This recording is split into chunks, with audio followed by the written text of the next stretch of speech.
तो और अब हमारे साथ सुशील केडिया जुड़े हैं, केडियानोमिक्स के फाउंडर। उनसे समझते हैं कि अब उन्हें इस समय बाजार का टेक्सचर कैसा लग रहा है और इन सब पर बातचीत करते हैं। Sushil ji, good morning. सबसे पहले तो मार्केट की बात करते हैं, क्योंकि लग रहा है कि 8वां दिन हो गया आज, मार्केट लगातार लोअर हाई और लोअर लोज बना रहा है। ये टेक्सचर कब तक चलेगा निफ्टी का? हालांकि बैंक निफ्टी ने आज थोड़ा आउट परफॉर्म किया है। देखिए, अगर जब आदमी का मन व्यथित हो बाजार में, तो हम क्या करते हैं मैं आपको बताता हूं सोचने का तरीका। अज्यूम करो आपकी पोजीशन 0 है। अज्यूम कर, नेचुरल बात है, घटता बाजार है, सबका मन चल रहा है बेच दे। अब यहाँ चार्ट को एनालाइज करो, 0 पोजीशन के साथ यहाँ बेच के कमाने का चांस है क्या? बेच के पूरा फंसने का चांस है। 100-200 पॉइंट की बात अलग है।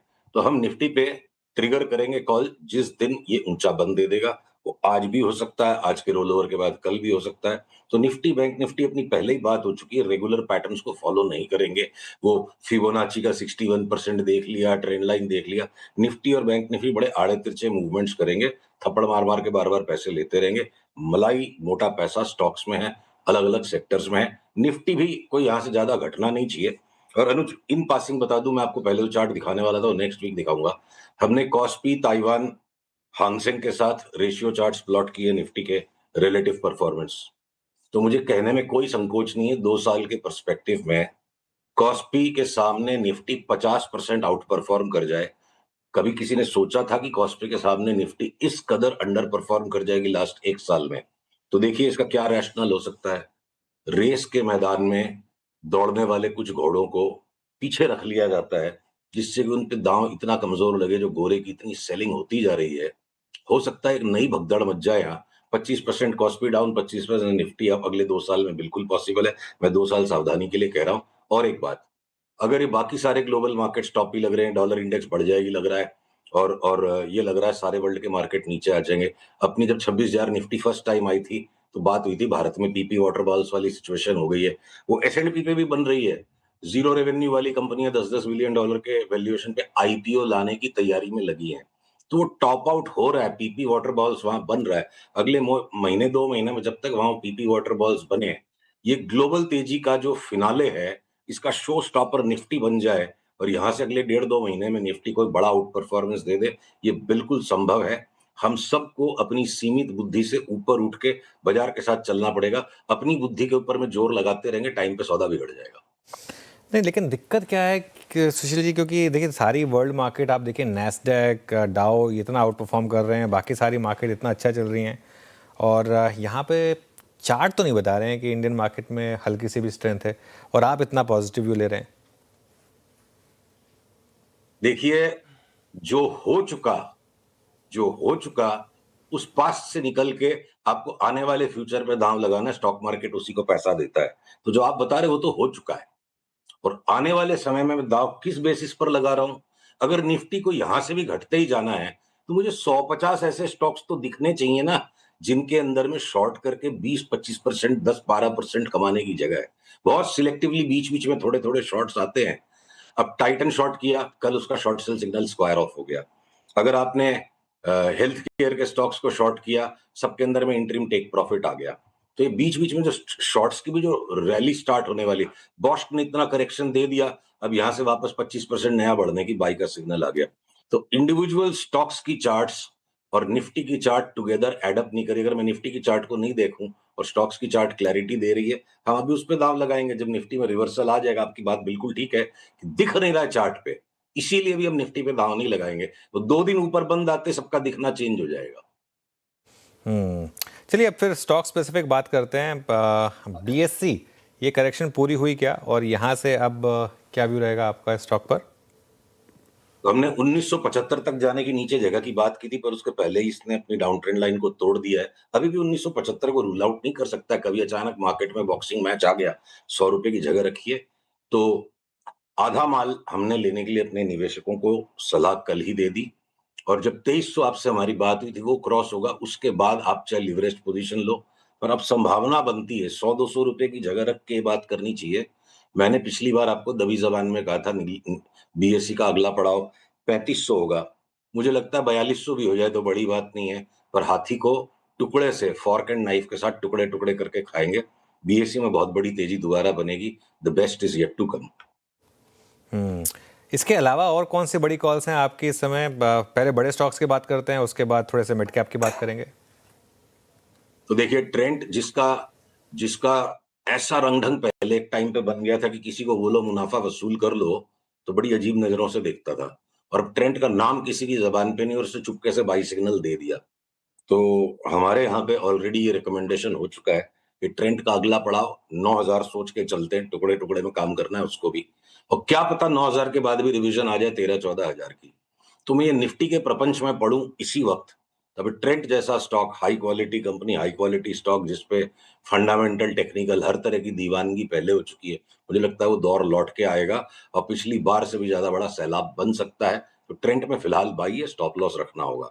एक और देखिए मल्टी बैगर की कैटेगरी में स्टॉक है, रेलवेज के सारे स्टॉक्स पर हम एक्सट्रीमली बुलिश है। देखिए शिप बिल्डिंग और ये डिफेंस में कैसे बड़े बड़े ऑर्डर्स आने लग गए, वही रेलवेज में होने वाला है, सबकी चार्ट बता रही है। तो रेलवेज में एक ऐसा स्टॉक है फॉलन एंजल, जिसे मैं कहूंगा 2020 से लेके 2023 तक इसमें 20 बैगर की मूव आ गई, और फिर वो इन्वेंट्री की अकाउंटिंग में इश्यू हो गया, और स्टॉक टंबल कर गया बिल्कुल ऊपर से 50%। जिसके बाद मैं पीसीआर से अनुरोध करूंगा चार्ट दिखाएं। हमारी विशेषता चार्ट है तो हम चार्ट के साथ बात करेंगे। आरके फोर्जिंग्स की जो चार्ट आपको मैं दिखा रहा हूं, लॉग स्केल चार्ट है, क्योंकि इतनी बड़ी मूवमेंट को लॉग स्केल में ही आप कैप्चर कर सकते हो। जो अटोनमेंट होना था स्टॉक के इन्वेस्टर्स का वो हो गया, और प्रमोटर ने अकाउंटिंग मिसहैप पे या मिस डिमिएनोर पे अगर 2100 रुपए के भाव में खुद को वारंट लिख दिए, इसलिए 2100 की फोरकास्ट नहीं, इंडिपेंडेंट चार्ट पे फोरकास्ट है। और आरके फोर्जिंग्स में बाई ट्रिगर हो चुका है, स्टॉप लॉसेस के साथ काम करना है। 2100 की यात्रा में कई बार बीच बीच में टेक प्रॉफिट आएंगे। साल भर का कोई व्यू ले तो लौट के बुद्धू घर पे आएंगे, ऐसी ये चार्ट दिखती है। ओके, एक स्पेस जहां सबसे ज्यादा पैसा बनाया वो है ऑटोज। यहां पर अब आपकी क्या बड़ी ट्रेड्स होंगी सुशील जी? तो देखिए, जब बहुत सरल बाजार होता है, गधा घोड़ा सारे भागते हैं, सारे सेक्टर सारे स्टॉक भागते हैं, कोई भी पैसा कमा लेता है। फिर जब थोड़ा सा मार्केट सिलेक्शन करता है बॉयज टू मेन, तो इंडिविजुअल सेक्टर्स के रोटेशन आते हैं, और जब मार्केट सीवियर सिलेक्शन पे आ जाता है तो विद इन सेक्टर्स भी रोटेशंस होते हैं। तो ऑटोज के अंदर में मारुति का क्लियर कट कल शॉर्ट सेल सिग्नल ट्रिगर हो गया। किसी भी रिकमेंडेशन का मतलब या एनालिसिस का मतलब ये नहीं कि स्टॉप लॉस नहीं हो तो रखना ही पड़ेगा। मारुति में शॉर्ट सेल ट्रिगर हो गया, 15-17% एक बार घट जाए यहाँ से।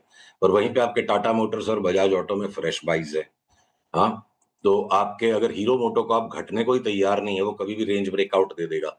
तो ये दो ऑटो के two wheeler stocks, Tata Motors जो लगाड़ रहा है, और for what ever concerns and worries थोड़ा बहुत दबा हुआ रह गया, वो आई थिंक वो साइबर अटैक का इशू बिहाइंड द बैक है। तो ये 3 बाइज हैं, एक मारुति में इस वक्त शॉर्ट सेल है, और अगर एंसेलरीज को भी मैं साथ में इंक्लूड करूं, बॉश में भी एक 25% की बाई का सिग्नल है। ओके, चलिए, तो ये इस समय कुछ आपके लिए ट्रेड्स। कोई और इंटरेस्टिंग स्टॉक्स जो अच्छे लग रहे हैं यहाँ पर चार्ट्स पर?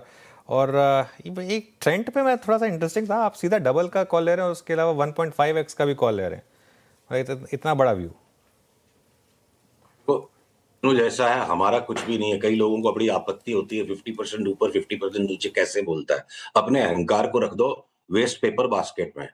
बाजार का मूड है, बाजार अलग अलग फेजेस में अलग अलग चाल की देगा। कभी बाजार डबल डबल की भी चाल देता है और कभी बाजार 10% की चाल देता है। तो हमारा काम है अपने आप को जीरो करो, और जो बाजार की चार्ट बताती है उससे अपने माइंड को ट्यून अप करो।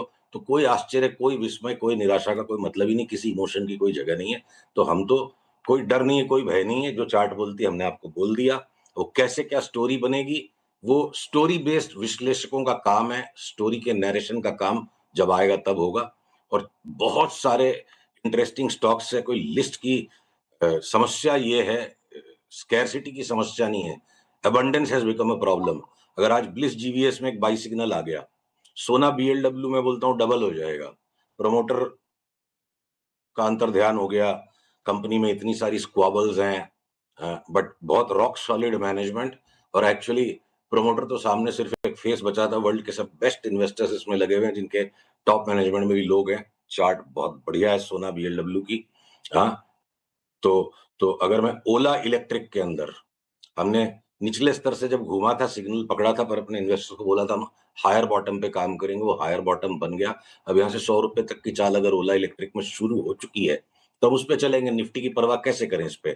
अगर मैं देखूं पॉलीकॉप में मान लो शॉर्ट है, अब साथ में कल हमारे यहाँ पे कैथोलिक सीरियन बैंक में बाई आ गया, ये bank of Baroda, PNB, SBI को छोड़ दो, सारे पीएसयू बैंक्स में बड़ा परकप है जो आज आपको स्क्रीन पे दिख रहा है। तो मार्केट के अलग अलग हिस्से अलग अलग काम कर रहे हैं, और ऐसे में फार्मा को सबने एक बार में राइट ऑफ कर दिया कि ट्रंप ने ये कर दिया वो कर दिया, सब अंडरस्टूड और बिल्ट इन है। सन फार्मा का ऑलरेडी जो करेक्शन होना था इतने दिन में हो गया, अब एनी टाइम इसमें भी 20% की बाइंग का सिग्नल आएगा, हम नेक्स्ट वीक उसको बात करेंगे। फिर ऑयल इंडिया लिमिटेड, ओएनजीसी, ये क्रूड ने एक बार जो जंप अप मारा 64 के ऊपर, अब थोड़ा सा सॉफ्ट हुआ है, ये क्रूड में कोई स्पाइक आ गया जोर का, जो $100 की चाल का हम इंतजार करें। ये ऑयल इंडिया लिमिटेड और ओएनजीसी लेने ही नहीं मिलेंगे, तो यहाँ इन्वेस्टर बन करके जो काम करे इंडिविजुअल स्टॉक्स में और ओवर इन्फ्लुएंस नहीं हो इंडेक्स से, तो काफी पैसा है बाजार में, और ज्यादातर बाई साइड में है, शॉर्ट सेलिंग ईगो है, 12-15% मिल जाएगा, किसी टाइम 20% मिल जाएगा, बट ज्यादा पैसा और ज्यादा स्टॉक्स अभी भी लॉन्ग साइड पे हमें दिखते हैं। ऑल राइट, शुक्रिया सुशील जी। तो काफ़ी स्टॉक्स पर बात हुई, थैंक यू सो मच आज हमारे साथ जुड़ने के लिए, और अगले मंगलवार फिर बात करेंगे आपसे।